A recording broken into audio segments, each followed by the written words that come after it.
And the child grew and became strong. He was filled with wisdom, and the grace of God was on him.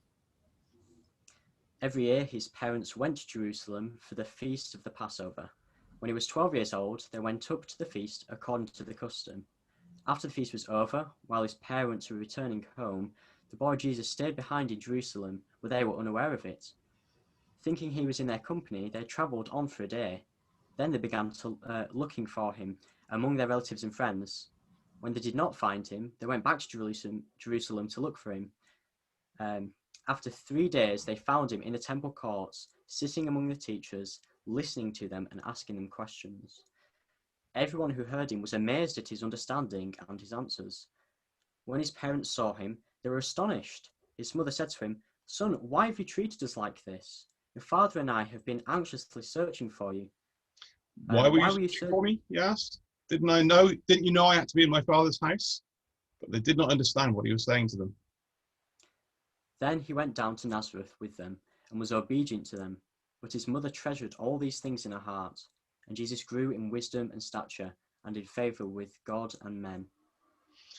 Brilliant. Okay, so John, you were saying part of this story really resonated with you because you'd had an experience of being lost at an event. So just tell us a little bit about that and what struck you then from this passage.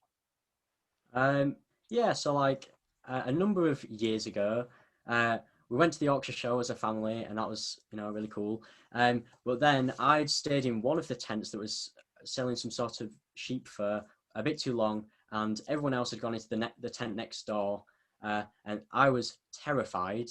So I went to the National Trust stop, and then they read out on speakers, is anyone John Nevin's mum or dad?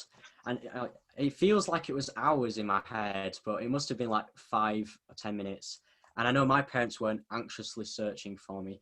I thought of that when I was reading this, because his parents have been searching for 3 days and they travelled a day already. So best part of 4 days at least, Jesus has just been sat on his own in the temple, or with the teachers, and he's been learning about God and asking the teachers about God. And I think also, I thought that was a challenge to us to be more reliant on God, because for 4 days Jesus has been in there and he doesn't seem concerned at all that his parents have gone, and somehow he's eating and drinking. So I think it's a bit of a challenge to us to just rely on God in everything, I guess.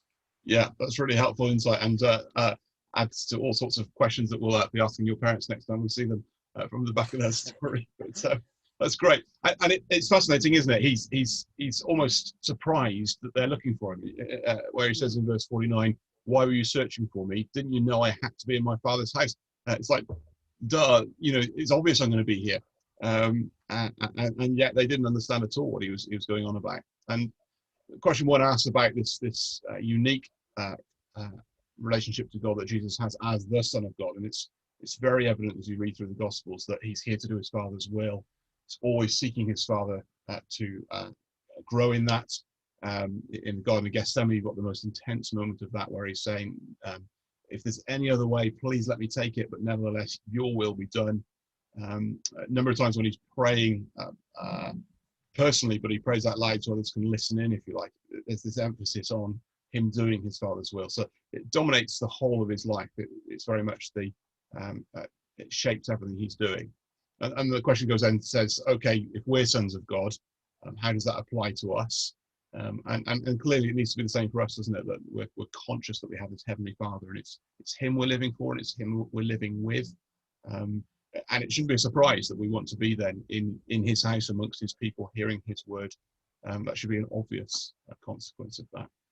So let's just pick up on though the second question about how the story illustrates the truth of verses 40 and 52. And you've noticed a little bit about a pattern here, John? It's emphasized with the it tells us to look at verse 40 and 52, which are the first and last verses. And it's interesting that the first verse, verse 40, says he will be filled with wisdom, or he was filled with wisdom, and the grace of God was upon him. And I think that's interesting because as we came to look at this passage today, we prayed that God would allow us to understand it and grow. And here's Jesus, before he's even gone to the temple to start learning, being filled with wisdom and the grace of God so that he can understand. So I think, yeah, that's a helpful reminder for why we ask God to help us to understand his word.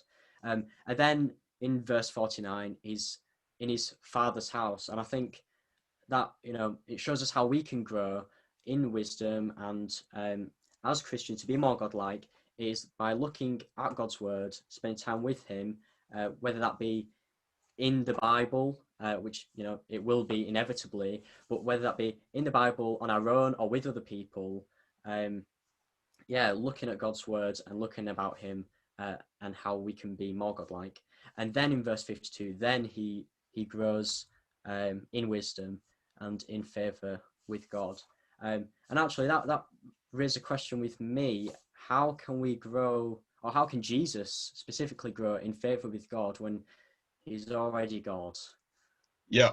So I mean, these verses really trouble us as we read them, because we know Jesus is the God man, so we can understand a baby and a baby growing. But the idea that Jesus, as the God man, could need wisdom and could have to grow in wisdom, and also how can he grow in favor with God? Surely he's already got God's favor.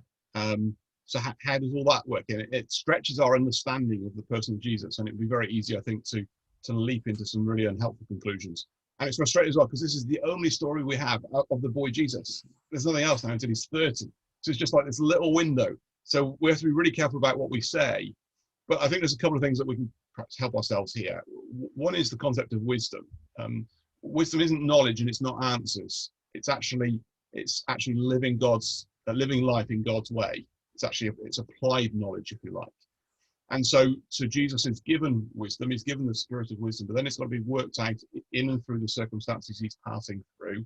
And it's actually as he's doing that he's growing in the wisdom. So in his human nature here, he's having to think through, as a 12-year-old, what does it mean that I am God's son and I'm fulfilling God's will? And at the same time, I am the child of Joseph and Mary. And how do those priorities work?